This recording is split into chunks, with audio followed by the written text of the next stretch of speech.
নিজেকে সঁপে দাও শাস্তি আসার আগে, অনেক দেরি হওয়ার আগে।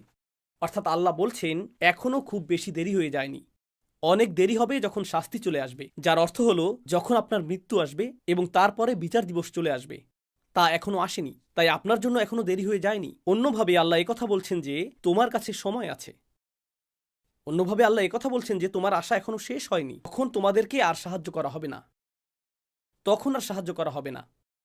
এটা কেবল হুমকি নয়, বরং উৎসাহও বটে। কারণ আল্লাহ যদি বলেন তখন তোমাকে সাহায্য করা হবে না, এর মানে এখন তোমাকে সাহায্য করা হবে।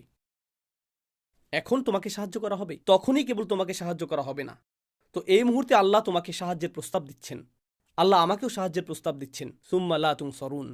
আর নুসরাহ অর্থ শুধুমাত্র সাহায্য নয়, এটা মুসাআদাহ বা আউন থেকে ভিন্ন। নুসরা ব্যবহৃত হয়, নুসরা আসলে বড় সাহায্য। এটা শুধু ছোটখাটো সামান্য সাহায্য নয়। আল্লাহ আপনাকে এমনভাবে সাহায্য করবেন যা হবে ব্যাপক শক্তিপূর্ণ এবং বিজয় আনয়নকারী।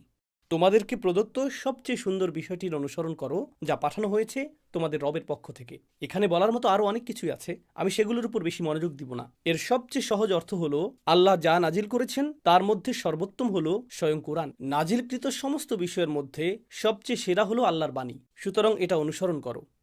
এর অন্যান্য আরও অর্থও রয়েছে, কিন্তু আপনাদের বিদায় দেওয়ার আগে আমি আসলে এই শেষ অংশটির উপর মনোযোগ দিতে চাই। তিনি বলছেন এটা করো, তোমাদের সাধ্যের মধ্যে সর্বোত্তম উপায়ে এর অনুসরণ করো। আল্লাহর নাজিল করা সবচেয়ে সুন্দর জিনিসটির অনুসরণ করো। কারণ কিছু লোক বলে, ও ইসলাম এত কঠিন, এত বেশি নিয়মকানুন, এটা অনেক জটিল, আমি জানি না কি করতে হবে, আমি জানি না কেন এত খুঁটিনাটি বিষয় রয়েছে। কিন্তু আল্লাহ বলছেন না, এটা আসলে সুন্দর এবং সরল।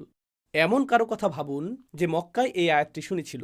ধর্মে তাদের জন্য তখন কি কি জটিলতা ছিল? তারা যখন সূরা জুমার শুনেছিল তখন কি জটিলতা ছিল? ধর্মের মধ্যে কাঠিন্য কোথায় ছিল? এটি ছিল সহজ সরল একটি বার্তা, এটি ছিল সুন্দর ও দ্ব্যর্থহীন। শুধু এটুকুই। আল্লাহর বাণীর দিকে ফিরে আসুন এবং আপনি এই ধর্মের সৌন্দর্য এবং দ্ব্যর্থহীনতা খুঁজে পাবেন। এটাই যথেষ্ট। কিন্তু এরপর আল্লাহ বলেন, হঠাৎ শাস্তি তোমাদের উপর এমনভাবে চলে আসবে যা তোমরা টেরও পাবে না। অর্থাৎ এটা মনে করো না যে তোমার হাতে অনেক সময় আছে। কর্মতৎপরতার একটি অনুভূতি তৈরি করো, কর্মতৎপরতার একটা অনুভূতি পোষণ করো। পরিস্থিতি পাল্টে দেওয়ার সামর্থ্য তোমার আছে। তোমার হতাশ হওয়া উচিত না, কিন্তু অলসতা করো না। তোমার হাতে বেশি সময় নেই। রমজানের এই শেষ 10 রাত বা তার চেয়েও কম সময় যা আমাদের আছে, এটা আমাদেরকে এক প্রকার স্মরণ করিয়ে দেয় যে আমাদের হাতে সময় বেশি নেই। আর এই 10 রাতে যদি আমরা কর্মতৎপরতার একটি মানসিকতা, একটি মনন তৈরি করতে পারি, হয়তো আমরা আমাদের জীবনেও সেটাকে বাস্তবায়ন করতে পারবো। এই ধরনের মানসিকতা তৈরি করা যে আমার হাতে খুব বেশি সময় নেই, আমার হাতে যে সময় আছে আমাকে তার সর্বোত্তম ব্যবহার করতে হবে।